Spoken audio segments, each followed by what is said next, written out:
Welcome. I'm so glad you're here tonight. If you've come to this moment carrying the weight of the day, feeling the heaviness in your chest, the weariness in your bones, you're in the right place. Tonight, we're going to rest together in the Gospel of Luke, letting the words that Jesus spoke wash over your tired heart. You don't need to do anything right now.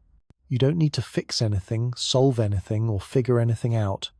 All you need to do is breathe and listen, and let yourself be held by the truth of God's love for you. Tonight, you'll hear the voice of Jesus, the one who calmed storms, who noticed the forgotten, who carried compassion for the weary. His words are for you right here, right now. So, find a comfortable position. Let your body sink into the surface beneath you. Take a slow, deep breath in and release it completely. Father, meet us here tonight. Speak to every anxious thought, every worried heart. Remind us that we are yours, that we are loved, that we can rest. Amen. Maybe tonight you feel small, invisible, like you're just going through the motions and nobody really sees the struggle behind your smile. You wonder if you matter, if your pain matters, if anyone even notices you're barely holding on. I want you to hear this story from Luke's Gospel. It's about a woman who felt exactly the way you might be feeling right now. Luke 7:36-38 says, "When one of the Pharisees invited Jesus to have dinner with him, he went to the Pharisee's house and reclined at the table. A woman in that town who lived a sinful life learned that Jesus was eating at the Pharisee's house, so she came there with an alabaster jar of perfume.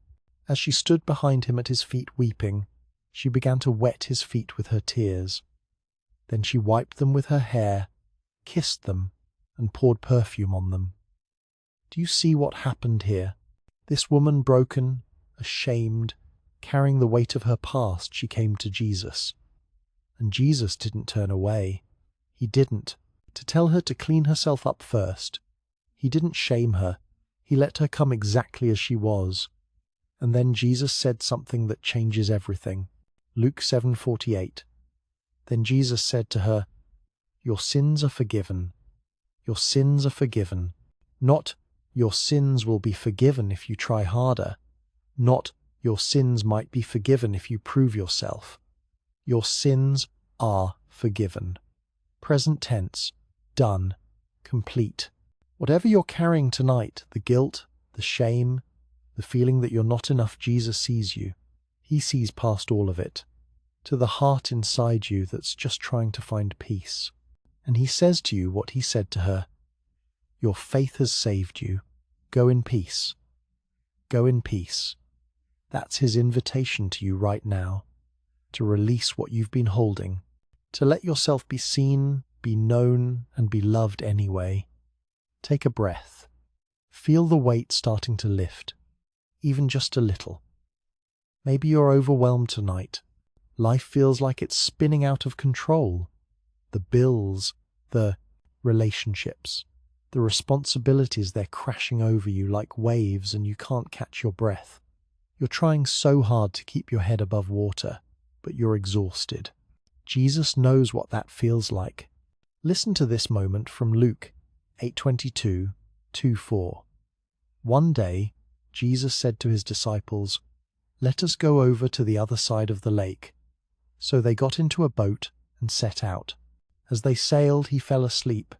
A squall came down on the lake, so that the boat was being swamped, and they were in great danger.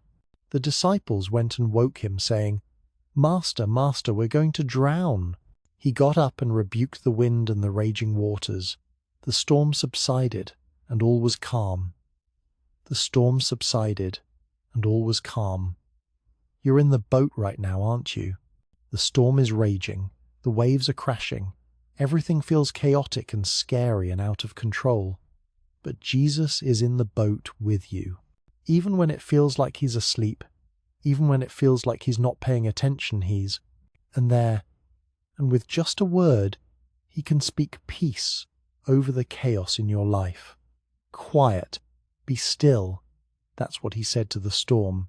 And that's what he's saying to the anxiety raging in your mind right now, to the fear that's been keeping you awake at night. The storm doesn't have the final say. The chaos doesn't get to win. Jesus speaks, and there is calm. Let that truth settle over you like a blanket. The storms in your life, they're real.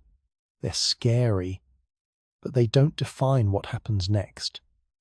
Jesus does. Breathe in and out. Feel the waters beginning to calm. Even here in this moment, you might be carrying fear tonight. Fear of the future. Fear of the unknown. Fear that something terrible is going to happen and you won't be able to handle it. Your mind plays the worst-case scenarios on repeat, and your body is tense, braced for impact. Jesus spoke directly to this kind of fear. In Luke 12:22-6, he said, "Do not worry about your life, what you will eat, or about your body, what you will wear. For life is more than food, and the body more than clothes. Consider the ravens. They do not sow or reap. They have no storeroom or barn, yet God feeds them. And how much more valuable you are than birds. Who of you by worrying can add a single hour to your life? Since you cannot do this very little thing, why do you worry about the rest? How much more valuable you are than birds. Do you hear what Jesus is saying? You matter more than you can even comprehend. God feeds the birds, those tiny, fragile creatures, and you are infinitely more precious to him. If he takes care of them, how much more will he take care of you? Your worry, as real as it feels, can't change what happens tomorrow. It can't add a single hour to your life, but it can steal the peace you're meant to have right now, in this moment. Jesus isn't saying your concerns aren't valid. He's saying you don't have to carry them alone. You don't have to figure it all out. You don't have to be strong enough to face everything by yourself. You're valuable. You're seen. You're held. And the God who numbers every hair on your head, Luke 12:7, he's got you. He really does. Let your shoulders drop. Unclench your jaw. The future isn't yours to control, and that's actually good news, because it means you can rest. Maybe your heart is broken tonight. You've lost something or someone precious.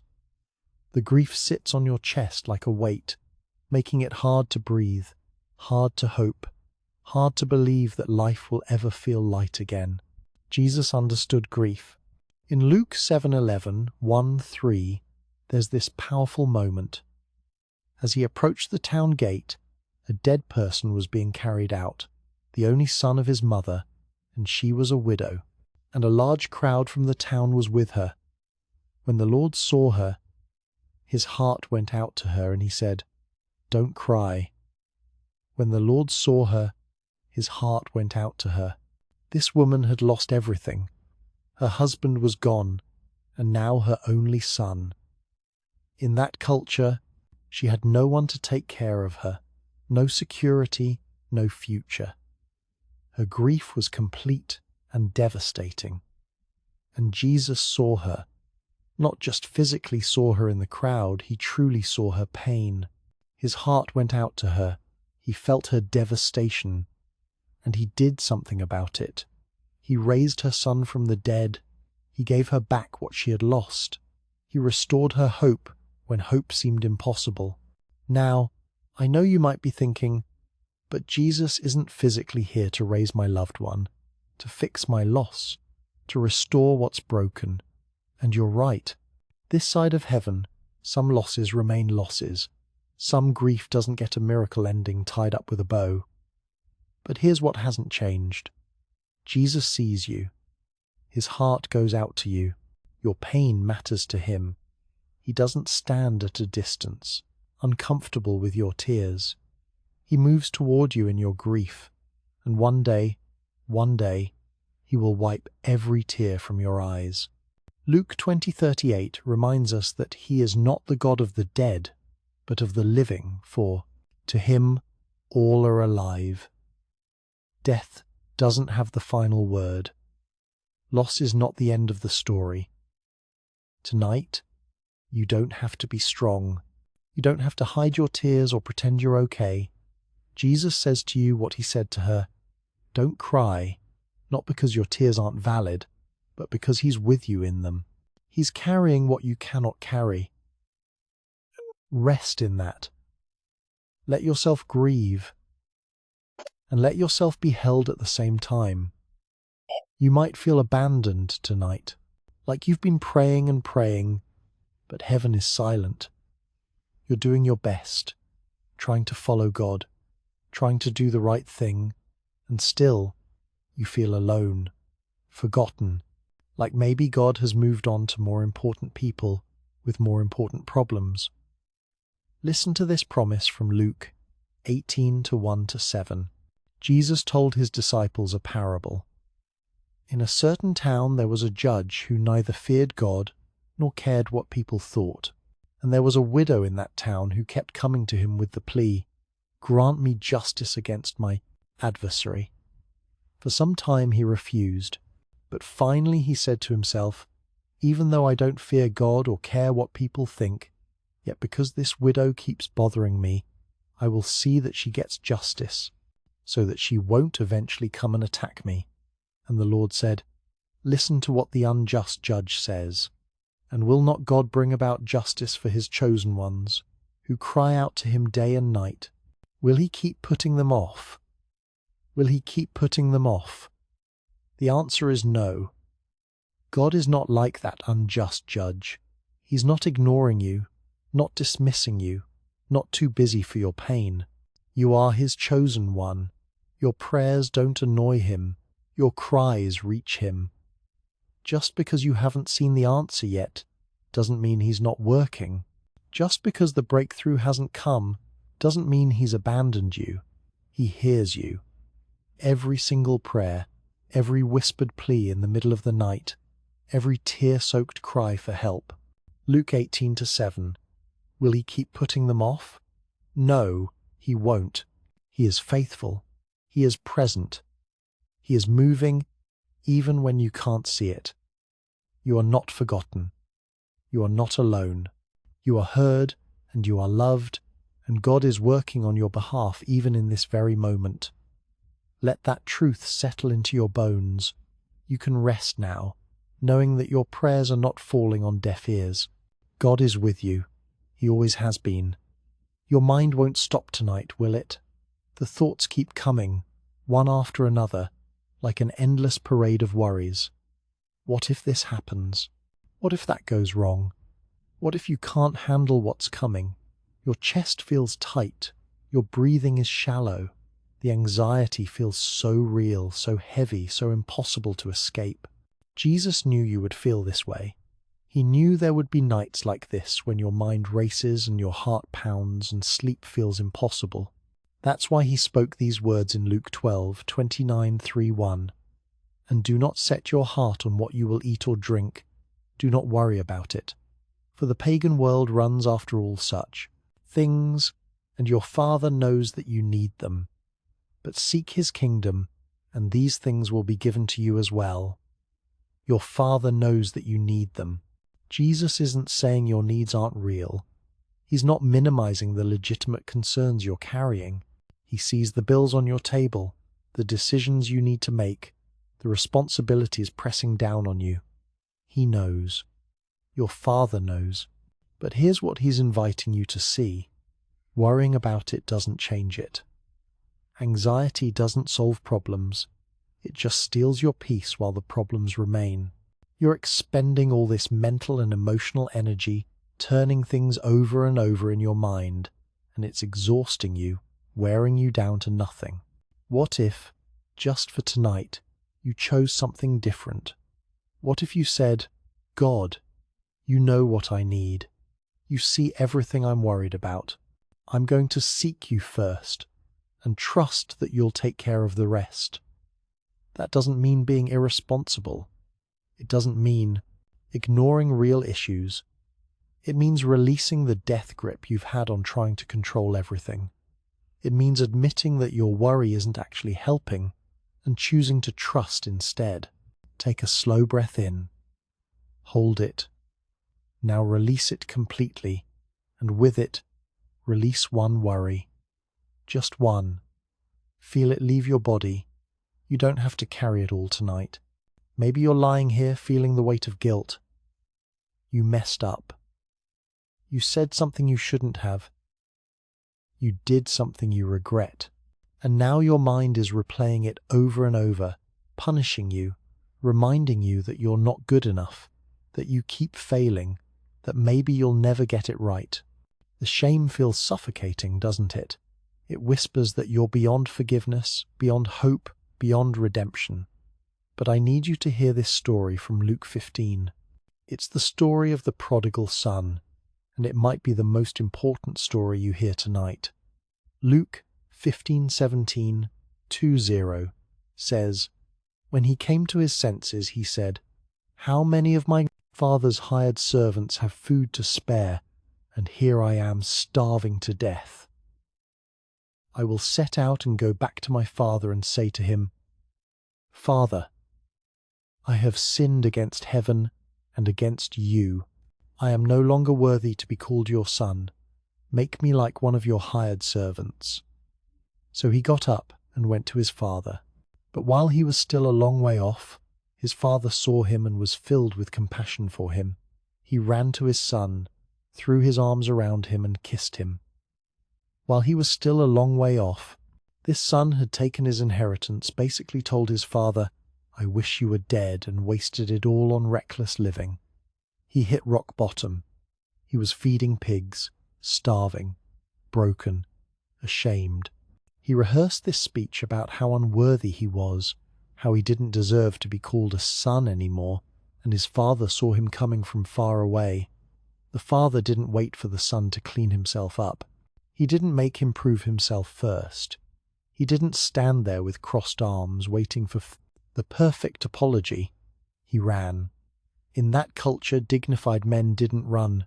But this father hitched up his robe and sprinted toward his broken, filthy, ashamed son, and he threw his arms around him and kissed him. That's how God feels about you right now.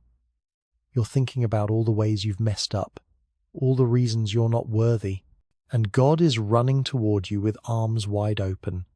The mistake you made, He already knows about it. The thing you can't forgive yourself for, He's already forgiven you. You don't have to earn your way back. You don't have to be perfect before you're welcomed home. Luke 15:22-2. But the father said to his servants, "Quick, bring the best robe and put it on him. Put a ring on his finger and sandals on his feet. Bring the fattened calf and kill it. Let's have a feast and celebrate. For this son of mine was dead and is alive again. He was lost and is found." The best robe, the ring, the sandals, the feast. This isn't tolerance. This isn't grudging. Acceptance. This is celebration. This is full restoration. This is being called son, not servant. Whatever you're beating yourself up about tonight, God isn't beating you up about it. He's inviting you home. He's inviting you to receive His forgiveness, His grace, His love that doesn't depend on your performance. Let the guilt go. Let the shame fall away. You are forgiven. You are welcomed. You are loved. Rest in that. You might be feeling hopeless tonight, like you're stuck in this situation forever, like nothing is ever going to change. You've been praying for a breakthrough, waiting for relief, hoping for something different, and nothing happens. Day after day, it's the same struggle, the same pain, the same impossibility. You're starting to wonder if God even hears you, or if He does, if He cares enough to help. There's a story in Luke 8 about a woman who felt exactly this kind of despair. Luke 8:43-4 says, "And a woman was there who had been subject to bleeding for 12 years, but no one could heal her. She came up behind him and touched the edge of his cloak, and immediately her bleeding stopped." 12 years. 12 years of suffering. 12 years of seeing doctors who couldn't help her. 12 years of spending all her money trying to get better and only getting worse. 12 years of being ceremonially unclean, which meant she couldn't go to the temple, couldn't be touched, was isolated from her community. 12 years. Can you imagine? The hopelessness she must have felt, the despair, the thought that this was just her life now, that nothing would ever change. But then she heard that Jesus was nearby, and something inside her, some tiny spark of hope she didn't even know she still had made her think, maybe if I could just touch his cloak, maybe he could help me. So she pushed through the crowd. It was risky. She wasn't supposed to be in public, wasn't supposed to touch anyone, but she was desperate, and she reached out and touched the edge of his cloak. And immediately she was healed. Jesus stopped. In the middle of this huge crowd, he stopped and said, "Who touched me?" Because he felt power go out from him. He knew someone had been healed, and this woman, trembling with fear, fell at his feet and told him everything. And Jesus said to her in Luke 8:48, "Daughter, your faith has healed you. Go in peace." Daughter, not woman, not unclean person, daughter. He called her daughter. After 12 years of hopelessness, everything changed in an instant. The thing that no one could fix, that she had given up on ever being different, Jesus healed it. Immediately. I don't know how long you've been carrying your struggle. Maybe it's been months, maybe years, maybe like her, more than a decade. And you're so tired. You're so close to giving up hope that anything will ever change. But Jesus sees you, just like he saw her in that crowd. Your suffering isn't invisible to him. Your struggle isn't beneath his notice, and he has the power to change your situation in an instant. Your breakthrough might be closer than you think. Don't give up. Keep reaching out. Keep believing. Keep hoping. Jesus called her daughter, and he calls you that too. You belong to him, and he cares about what you're going through. Take a breath. Let hope begin to stir again, even if it's just a tiny flicker. It's enough. Hope is enough. Maybe you're feeling rejected tonight.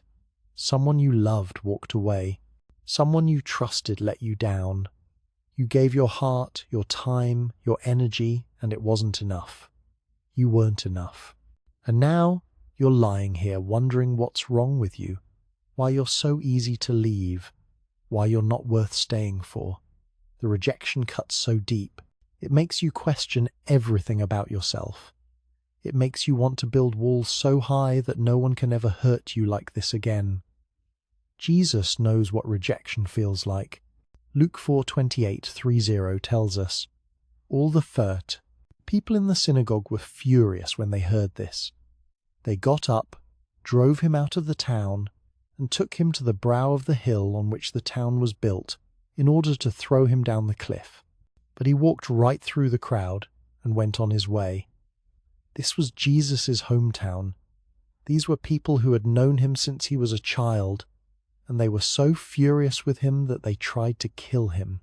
They literally drove him out of town and tried to throw him off a cliff.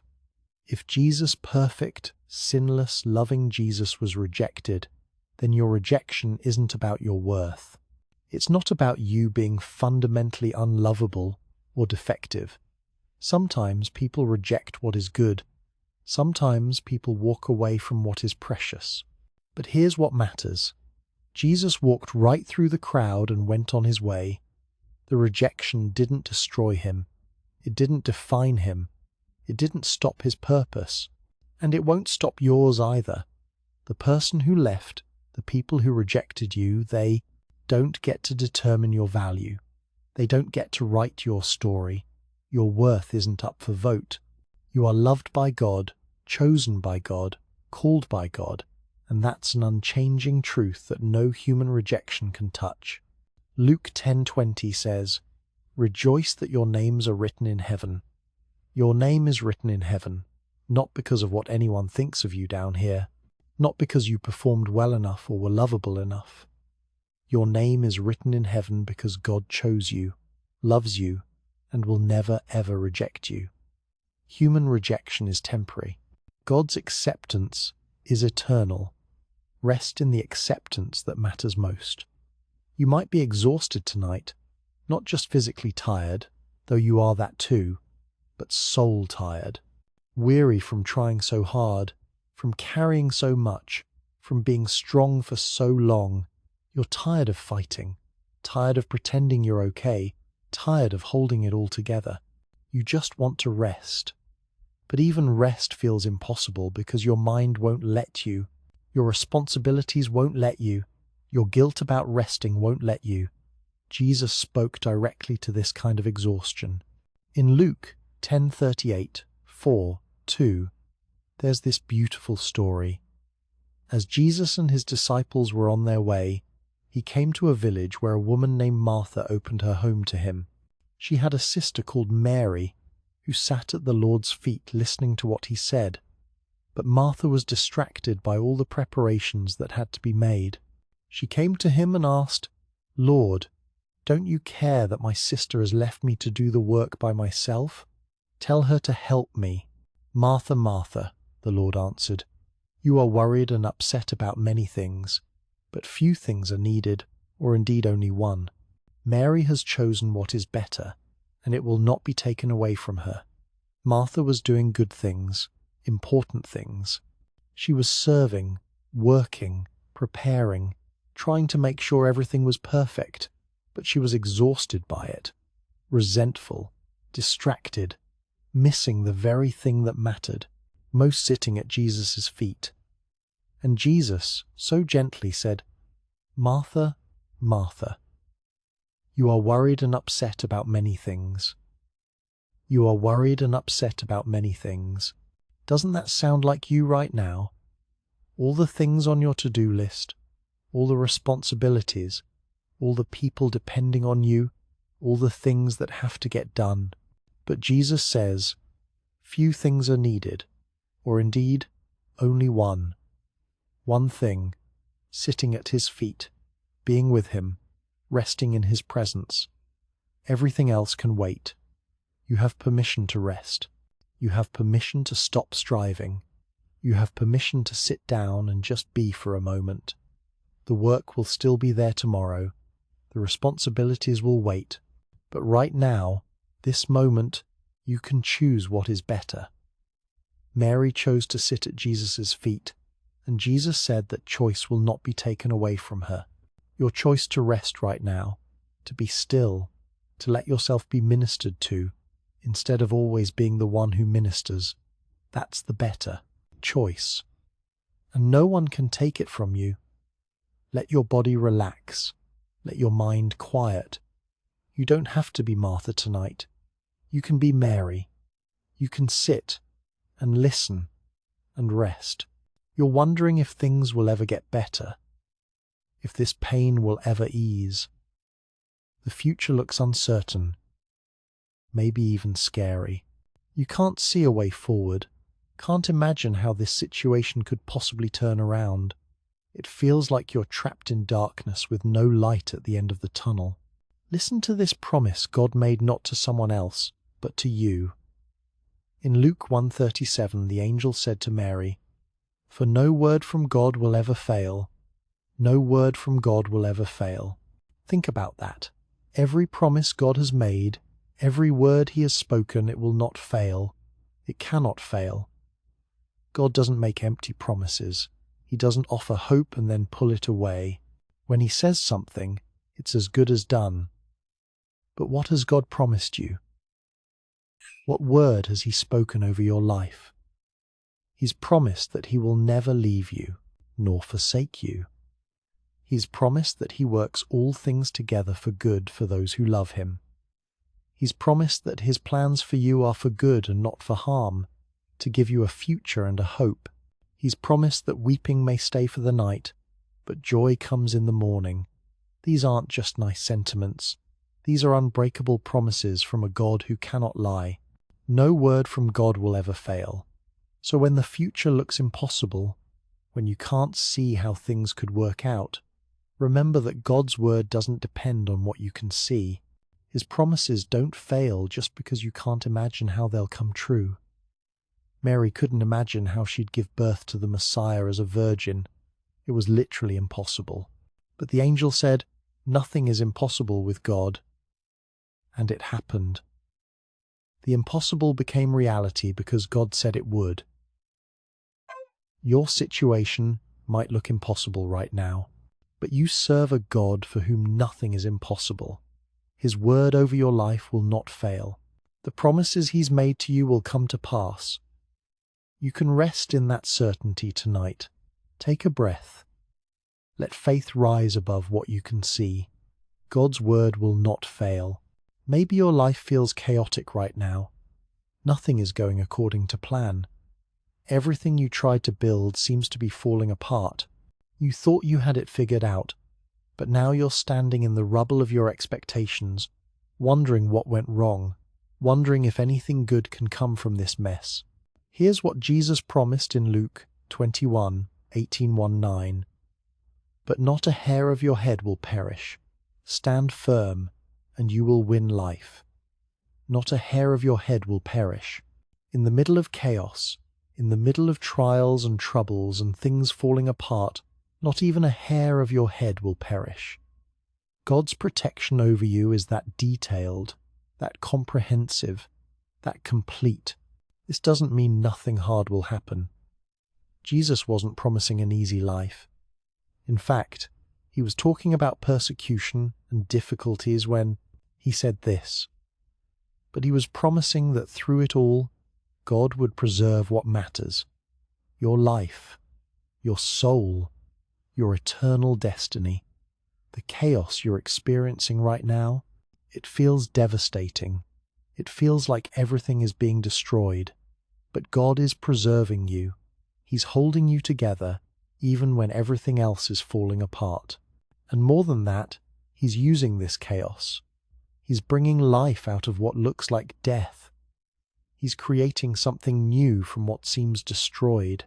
Romans 8:28 promises that God works all things together for good. Not that all things are good, but that God takes all things, even the chaotic and broken things, and weaves them into something beautiful. Your life isn't over. This isn't the end of your story. Stand firm. Keep trusting. Keep breathing. Keep putting one foot in front of the other, because you will win life. Not just survive, but truly live. God promises it. The chaos is temporary. The confusion won't last forever. But God's preservation of you, His work in you, His plans for you, those are eternal. And not a hair of your head will perish. Rest in His protection tonight. You're more secure than you feel. You're feeling like you're drowning right now. The waters are over your head. The pressure is crushing.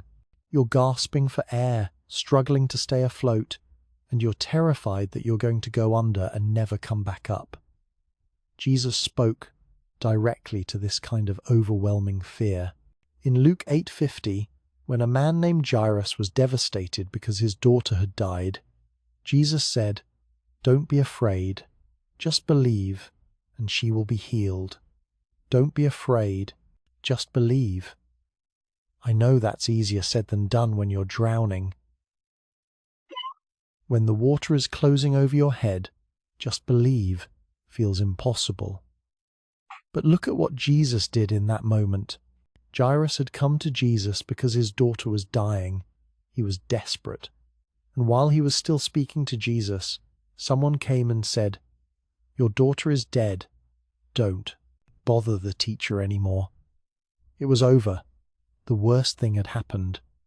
There was no hope left. But Jesus said, "Don't be afraid, just believe." And then He went to the house, took the little girl by the hand, and said, "My child, get up." And she got up. Immediately, life came back into her body. What was dead became alive again.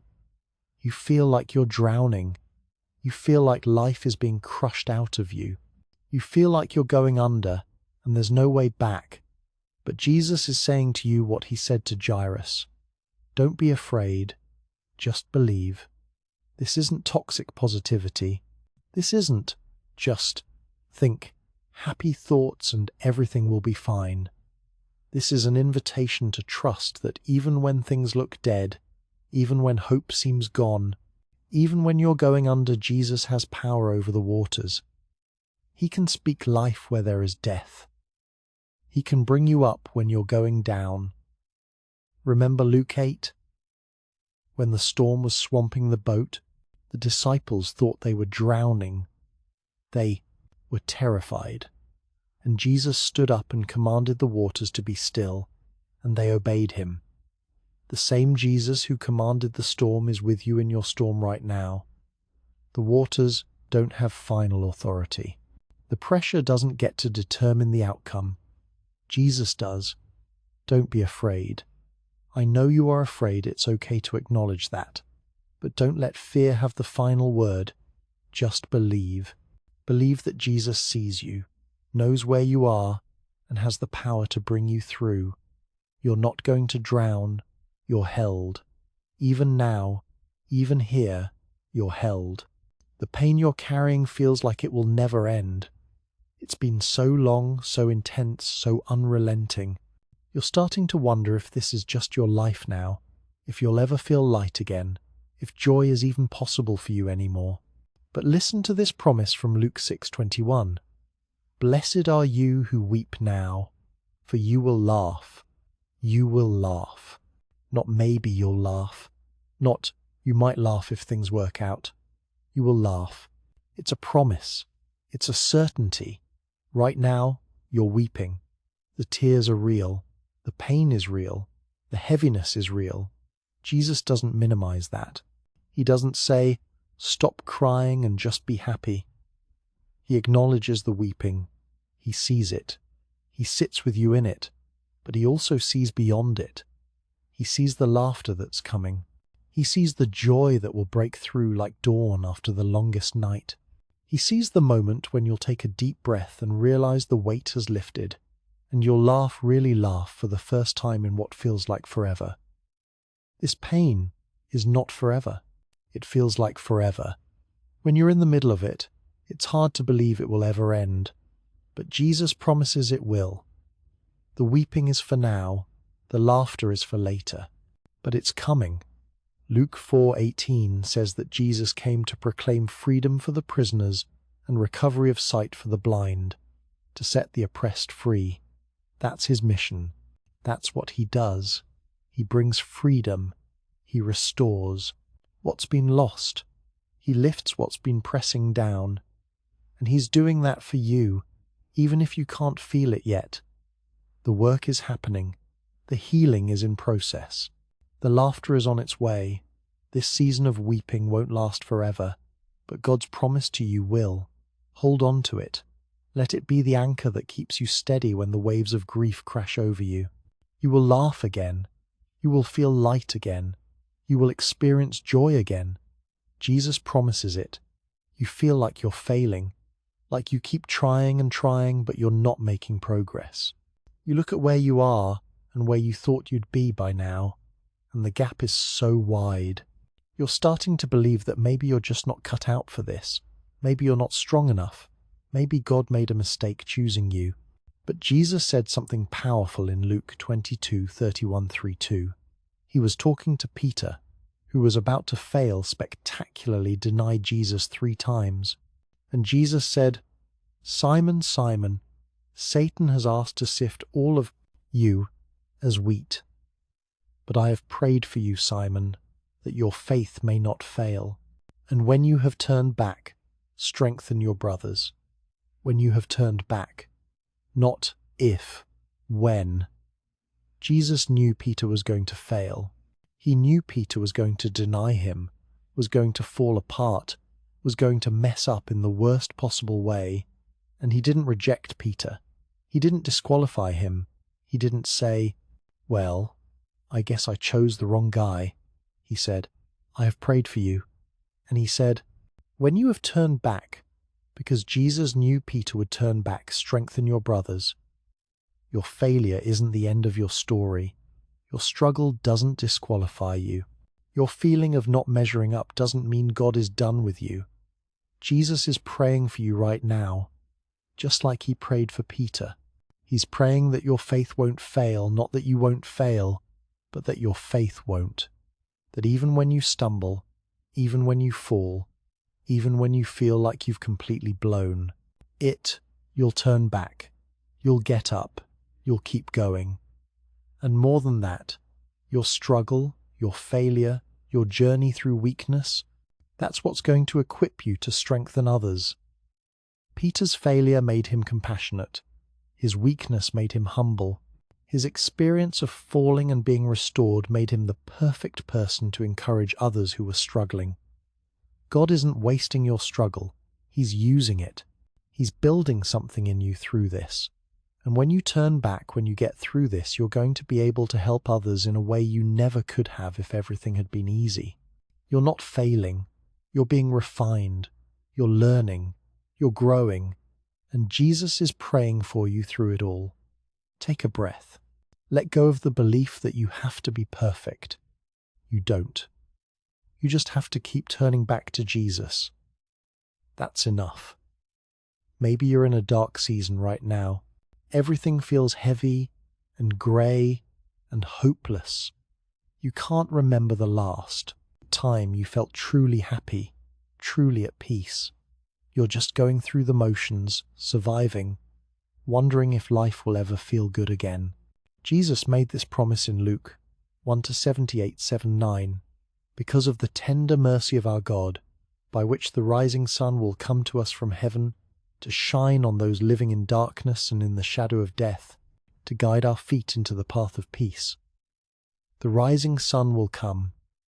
You're in darkness right now, maybe even in the shadow of death, that place where everything feels lifeless, hopeless, without colour or warmth. But the sun is rising. It's coming. Not because you earned it, not because you figured everything out, but because of the tender mercy of God. Tender mercy. God isn't harsh with you in your darkness. He's tender. He understands. He sees how hard this is, and his mercy is moving toward you like the sunrise, slowly but surely bringing light back into your world. And that light doesn't just illuminate, it guides. It guides your feet into the path of peace. You don't have to find your own way out of this darkness. The light will show you the way. God himself will guide you, step by step, into peace. You might not be able to see the sun yet. It might still feel like the middle of the night. But just because you can't see it doesn't mean it's not coming. The darkest part of the night is right before dawn, and dawn always comes. Hold on. The sun is rising. Peace is coming. This darkness is not forever. God's tender mercy is reaching for you right now, even in this moment. Feel it. Receive it. Let it begin to warm the cold places in your heart. You're exhausted from trying so hard, from carrying so much, from being strong for everyone else. You feel like you have nothing left to give, and yet the demands keep coming. You're running on empty, and you don't know how much longer you can keep going. Jesus offers you this invitation in Luke 11:9-10. So I say to you, ask, and it will be given to you. Seek, and you will. Find, knock, and the door will be opened to you. For everyone who asks receives, the one who seeks finds, and to the one who knocks, the door will be opened. Ask, seek, knock. You don't have to have it all together. You don't have to be strong enough on your own. You don't have to manufacture the energy, the peace, the strength you need. You can ask for it. And Jesus promises that when you ask, it will be given. When you seek, you will find. When you knock, the door will be opened. This isn't about asking once and then giving up if you don't see immediate results. The Greek tense here is continuous. Keep asking, keep seeking, keep knocking. Don't stop bringing your needs to God. Don't stop admitting that you can't do this on your own, because everyone who asks receives, not just some people, not just the ones who ask perfectly or who have enough faith or who deserve it. Everyone, including you. You need strength? Ask for it. You need peace? Seek it. You need breakthrough? Knock on heaven's door. God is not stingy. He's not reluctant. He wants to give you what you need even more than you want to receive it. Luke 11:13 says, "If you then, though you are evil, know how to give good gifts to your children, how much more will your Father in heaven give the Holy Spirit to those who ask him?" How much more? God is a better Father than the best earthly father. He loves to give good gifts to his children, and you are his child, so ask. Don't try to do this alone. Don't try to be strong enough by yourself. Come to your Father and ask for what you need. He will give it to you. The door is not locked. It's waiting for your knock. And when you knock, it will be opened. That's a promise. Rest in knowing that you don't have to have all the answers, all the strength, all the resources. You just have to ask, and your Father will provide. I know it's hard to have faith right now. When you're in this much pain, when nothing makes sense, when you've been praying and waiting, and nothing seems to change, believing feels impossible, doesn't it? You look at other people who seem to have such strong faith, and you wonder what's wrong with you. Why is it so hard? Why do you keep doubting? But listen to this moment from Luke 17:5. The apostles came to Jesus and said, "Increase our faith." The apostles, the people closest to Jesus, the ones who had seen him heal the sick, calm storms, cast out demons, even they felt like their faith wasn't enough. Even they needed more. And Jesus didn't rebuke them for asking. He didn't shame them for admitting their faith was weak. He responded with this truth in Luke 17:6. If you have faith as small as a mustard seed, you can say to this mulberry tree, "Be uprooted and planted in the sea," and it will obey you. Faith as small as a mustard seed. Do you know how small that is? Tiny. Almost nothing. The smallest seed you can see, and Jesus says that's enough.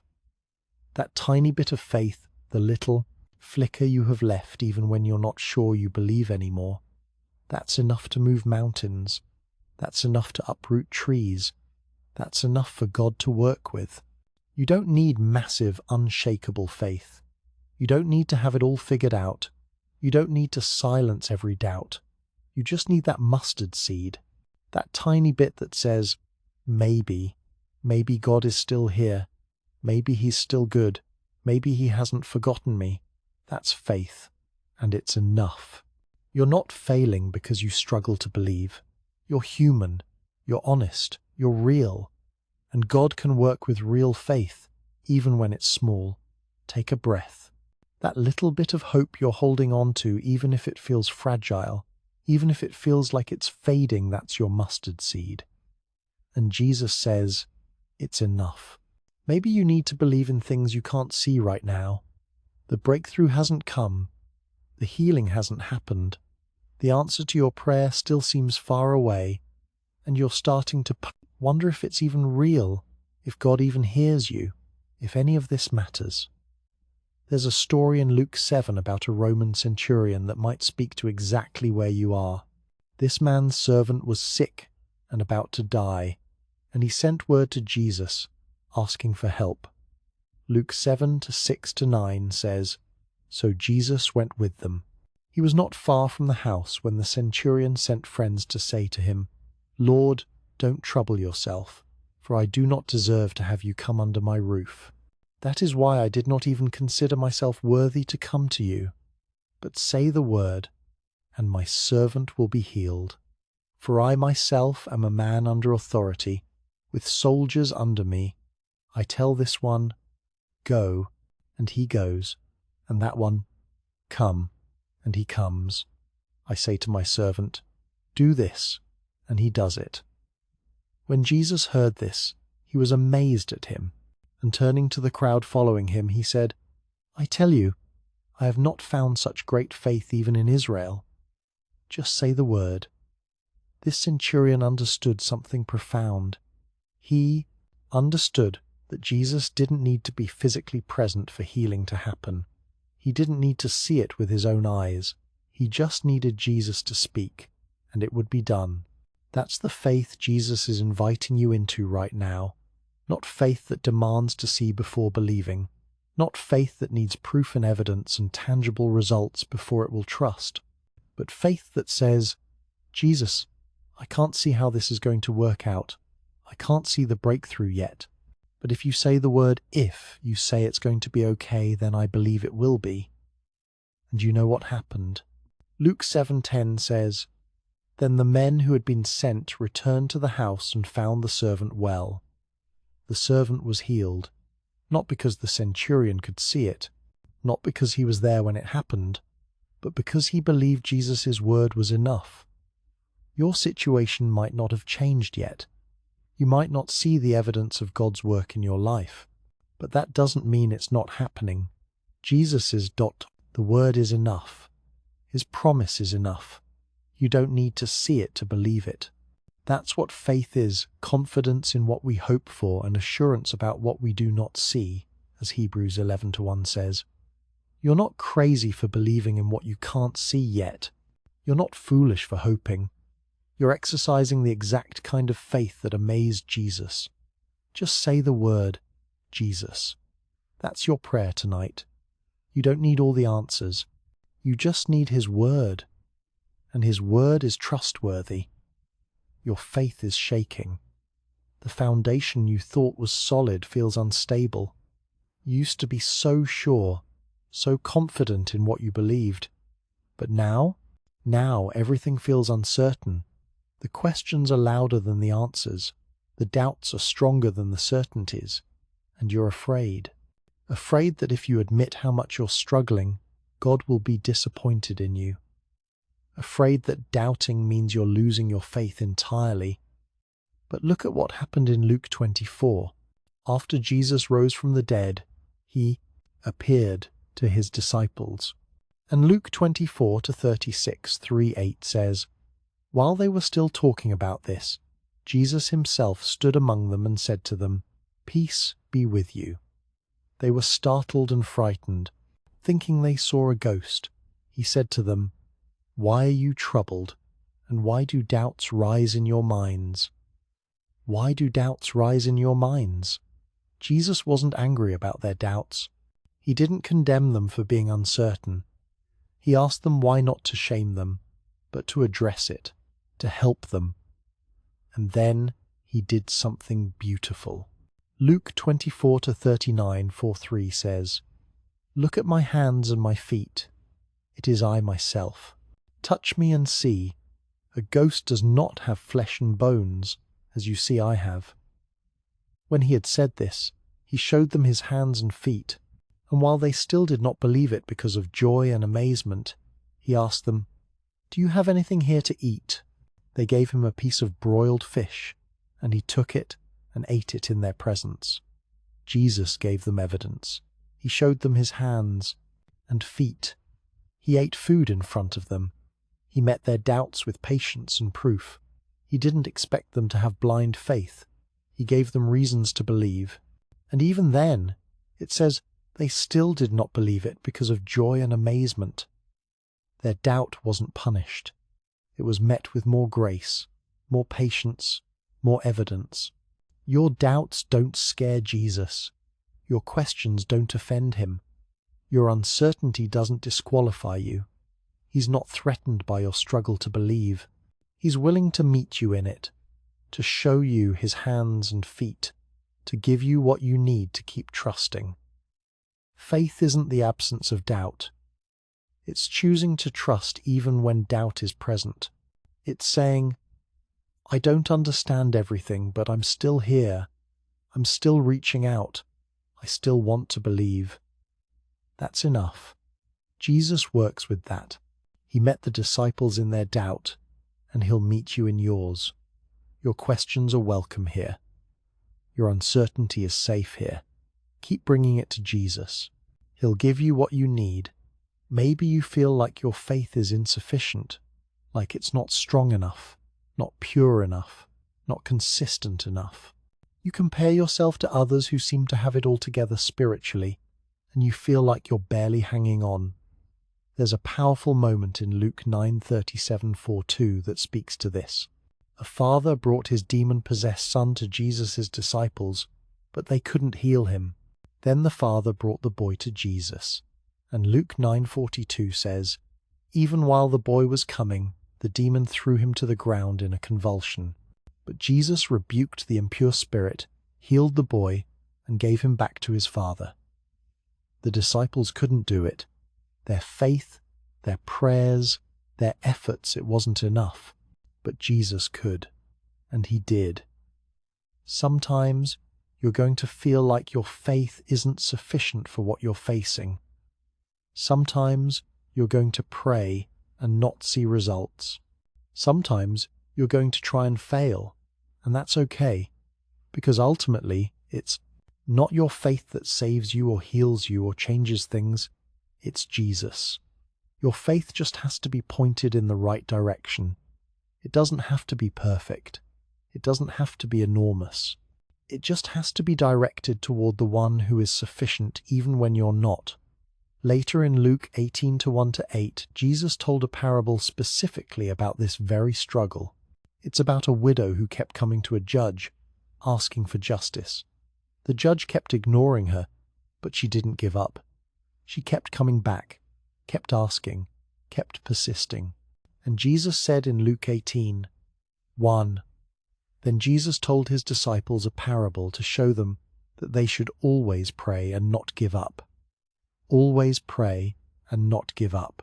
Your faith might feel weak, but you haven't given up. You're still here. You're still listening. You're still reaching out, even if it's just barely. That persistence, that refusal to completely let go, that's faith. Don't measure your faith by how strong you feel, or how confident you are, or how many answers you have. Measure it by this. Are you still here? Are you still reaching toward Jesus, even with a trembling hand? Then you have faith, and Jesus says that's what matters. Not giving up doesn't mean you're not allowed to struggle. It means you keep coming back even when it's hard. You keep praying even when you don't feel it. You keep showing up even when you're not sure. That's the kind of faith Jesus honors. Not the showy, confident kind that looks impressive on the outside, but the persistent, honest, desperate kind that says, "I don't have much, but I'm giving you what I have, and that's more than enough." You're wondering if others have struggled the way you're struggling. If people of faith have ever felt this lost, this confused, this weak. You look at the heroes of the Bible and assume they had it all figured out, that their faith was unshakable. But Luke 8:22-5 shows us the reality. Jesus was in a boat with his disciples. These men who had left everything to follow him, who had seen him perform miracles. And a storm came up. The boat was filling with water, and they were terrified. Luke 8:24-5 says, "The disciples went and woke him, saying, 'Master, Master, we're going to drown.' He got up and rebuked the wind and the raging waters. The storm subsided, and all was calm. 'Where is your faith?' he asked his disciples.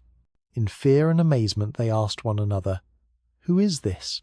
He commands even the winds and the water, and they obey him.' Where is your faith?" Jesus asked them that question, not to condemn them, but to help them see.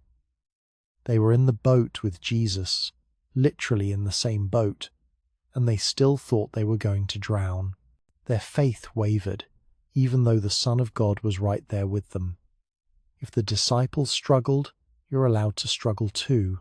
If they were afraid, even with Jesus physically present, it's okay that you're afraid when you can't see him. But notice what happened. Jesus calmed the storm, and their response was fear and amazement. They asked, "Who is this?" Even after everything they'd seen, they were still discovering who Jesus was.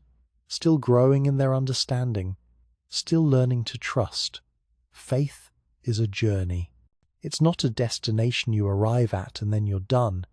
It's a process of coming to know Jesus more, of discovering his power in new ways, of learning to trust him through each new storm.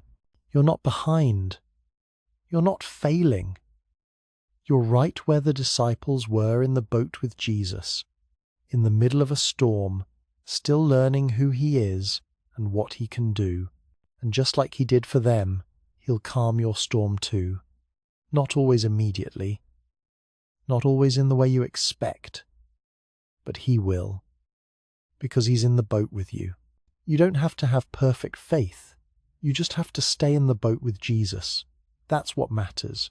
Maybe you're waiting on promises that seem like they're never going to come. You believed God for something healing, breakthrough, restoration, provision, and you're still waiting. Days have turned into weeks, weeks into months, maybe even years, and your faith is tired. In Luke 2:25-3-2, there's a man named Simeon who was waiting for the consolation of Israel. He was waiting for the Messiah, and God had promised him that he wouldn't die before he saw the Lord's Christ. So he waited and waited. He got older, years passed, but he kept believing the promise. And then one day, when Jesus was just a baby, Simeon was in the temple. And Luke 2:27-8 says, "Moved by the Spirit, he went into the temple courts. When the parents brought in the child Jesus to do for him what the custom of the law required, Simeon took him in his arms and praised God. He took him in his arms. After all those years of waiting, Simeon finally held the fulfillment of God's promise." And Luke 2:29-30 records his words, "Sovereign Lord, as you have promised, you may now dismiss your servant in peace, for my eyes have seen your salvation, as you have promised." God kept his word. The wait was long, but the promise came. Your waiting isn't wasted. Your faith during this season of not yet is building something in you, and God's promises to you are just as certain as they were to Simeon. The timing might not make sense to you. The delay might be painful, but God hasn't forgotten. He hasn't changed his mind. What he promised will come to pass. Luke 18:7-8 says, "And will not God bring about justice for his chosen ones, who cry out to him day and night? Will he keep putting them off? I tell you, he will see that they get justice, and quickly. He will see that you get justice. He will fulfill what he's promised. Keep believing. Keep waiting with hope. Your Simeon moment is coming, the moment when you'll finally hold what you've been waiting for, and you'll say, 'As you have promised, Lord, you did it,' just like you said. Your faith in the waiting is not in vain. Hold on. The promise is sure. Your mind has been racing all day, hasn't it? Even now, trying to rest. Thoughts keep coming. The worries about tomorrow, the replays of today, the endless list of things you should be doing, should have done, need to do. Your body is tired, but your mind won't stop. Jesus spoke about this kind of exhaustion. In Luke 10:41-42, when Martha was distracted and overwhelmed with all the preparations, Jesus said to her, "Martha, Martha, you are worried and upset about many things, but few things are needed, or indeed only one. Mary has chosen what is better, and it will not be taken away from her." You are worried and upset about many things. Can you hear the tenderness in his voice? Martha, Martha. He's not angry, he's gentle. He sees how hard you're working, how much you're carrying, how worried and upset you are, and he's inviting you to stop. Few things are needed, or indeed only one. One thing, being with him, sitting at his feet, letting yourself rest in his presence. Everything else, all those things spinning through your mind right now, they can wait. They really can. Tonight, You're choosing what is better. You're choosing to stop striving, stop worrying, stop carrying it all. You're choosing rest. And Jesus says this choice will not be taken away from you. Let your breathing slow. Feel the weight of your body sinking into the surface beneath you. The thoughts will try to come. That's okay. Let them pass like clouds. You don't have to hold on to them. You can release them. Just for these hours. You can rest. Maybe anxiety has been stealing your peace. Your chest feels tight. Your thoughts spiral into worst-case scenarios. You lie awake, running through all the things that could go wrong, all the problems you can't solve, all the fears you can't shake. In Luke 12:25-6, Jesus asked, "Who of you by worrying can add a single hour to your life? Since you cannot do this very little thing, why do you worry about the rest?" Worrying can't add a single hour. It can't change what happens tomorrow. It can't solve the problems. It can't protect you from pain. All it does is rob you of peace right now, in this moment. Jesus isn't saying your concerns aren't real. He's saying you don't have to carry them alone. You don't have to figure everything out tonight. Luke 12:32 gives you this beautiful truth. Do not be afraid, little flock, for your Father has been pleased to give you the kingdom. Do not be afraid. Your Father has been pleased to give you the kingdom. He's not reluctant. He's not withholding. He wants to give you everything you need. So, tonight, can you practice releasing the worry? Just for these hours of sleep, take a slow breath in, and as you breathe out, release one worry. Breathe in again, and release another. God has you. He's holding what you cannot hold. You can rest now. Your heart has been troubled. So much uncertainty. So many questions without answers. So much that feels broken and you don't know how to fix it. But Jesus said in John 14:27, "Peace I leave with you. My peace I give you.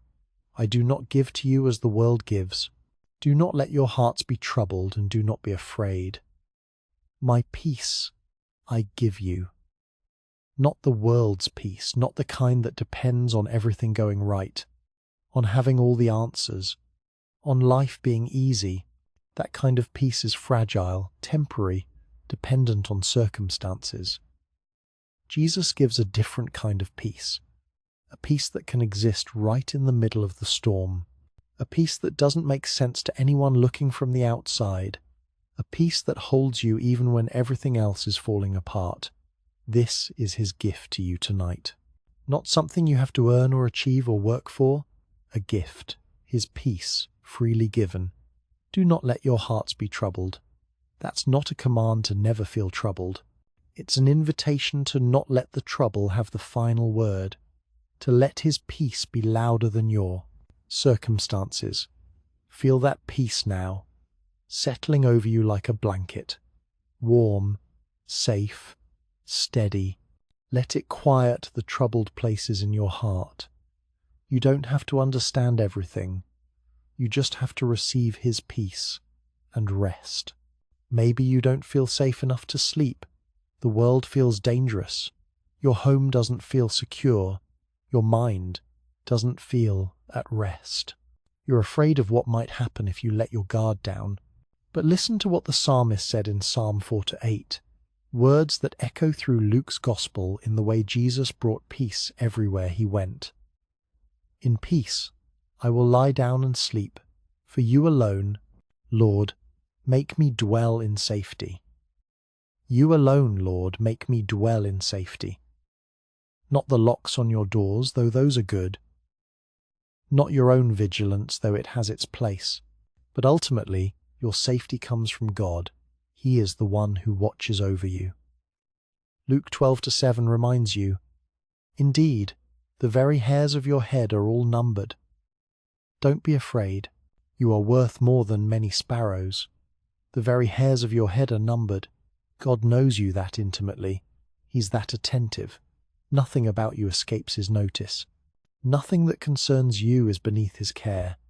If he watches over the sparrows, and he does, how much more does he watch over you?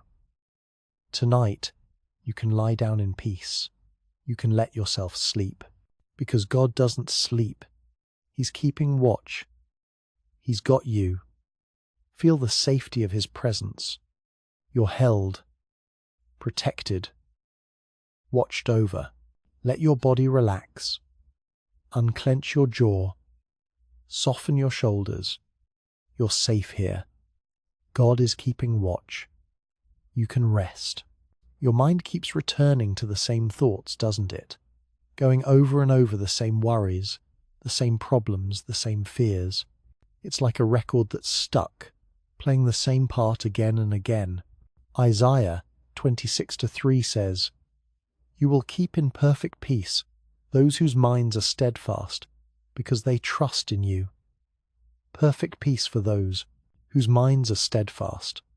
Steadfast doesn't mean your mind never wanders. It means when it wanders, you gently bring it back. When the worries come, you redirect your thoughts to God. When fear tries to take over, you choose trust instead. That's what you're doing right now. Your mind might be trying to race, but you're choosing something different. You're choosing to focus on God's presence, on His peace, on His promises. And as you do that, as you keep redirecting your thoughts back to Him, He keeps you in perfect peace. Let's practice that now. If a worried thought comes, notice it and let it go. Bring your mind back to this truth. God is with me. If another thought comes, that's okay. Just gently release it and return to, God is holding me. Your mind is learning to rest, steadfast, trusting, at peace. You've been striving so hard, working, pushing, trying to make things happen through sheer force of will. You're exhausted from the effort, exhausted from trying to be enough, do enough, accomplish enough. Psalm 127:2 says, "In vain you rise early and stay up late, toiling for food to eat, for He grants sleep to those He loves." He grants sleep to those He loves. Sleep isn't just a biological necessity. It's a gift from a God who loves you, a reminder that you're not meant to carry everything, to do everything, to be everything. You can stop striving now. You can lay down the burden of trying to make everything work through your own strength. God's got it. He really does. In Luke 22:42, even Jesus, perfect, sinless Jesus, prayed, "Father, if you are willing, take this cup from me, yet not my will, but yours be done." Not my will, but yours. If Jesus could surrender, so can you. You can release your grip on how you think things should go, on what you think needs to happen, on all the ways you're trying to control the outcome. Tonight, practice surrender. Not my will, but yours, Father. Feel the tension leaving your body as you release control. Let your hands relax, open, as if you're physically letting go. You don't have to hold it all. God has it. You can rest in His will, His way, His timing, and sleep because He loves you, and He grants sleep to those He loves. Close your eyes now if you haven't already. Let's return to that beautiful image from Psalm 23. The Lord is my shepherd, I lack nothing. He makes me lie down in green pastures. Can you see it? Green pastures and soft grass beneath you, the warmth of sun, the gentleness of wind. He leads me beside quiet waters, not raging, not stormy, just gentle, peaceful, still. He refreshes my soul. Feel that refreshment now, like cool water on a hot day, like shade after walking in sun. Your soul being refreshed, restored, renewed. You don't have to do anything. Just receive. Just rest. The shepherd is watching over you. In Luke 12:32, Jesus called you little flock. You're part of his flock, known, loved, cared for, and the Good Shepherd never sleeps. Psalm 121 to 3 to 4 promises, he will not let your foot slip.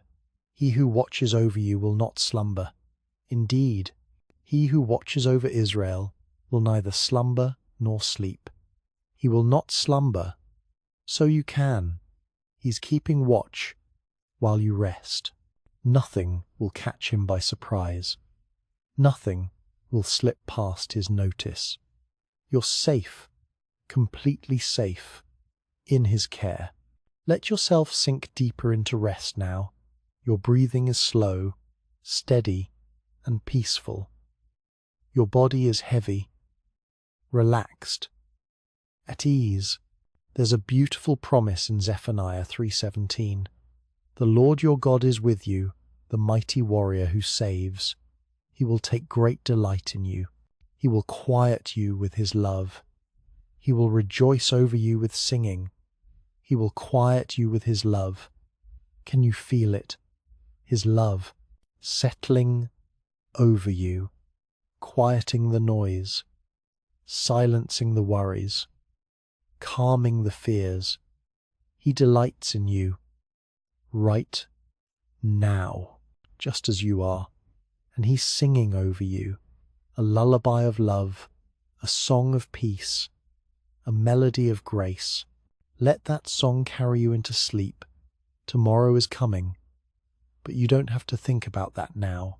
Lamentations 3:22-3 says, because of the Lord's great love we are not consumed, for his compassions never fail. They are new every morning. Great is your faithfulness. New every morning. When you wake, there will be new mercies, fresh compassion, renewed strength. But tonight, right now, you can rest. You are held. You are loved. You are watched over. The Good Shepherd is with you. His peace surrounds you. His presence fills this space. You can let go now. You can release everything and simply rest. Sleep, beloved one. Sleep in his peace. You are safe. You are loved. Rest.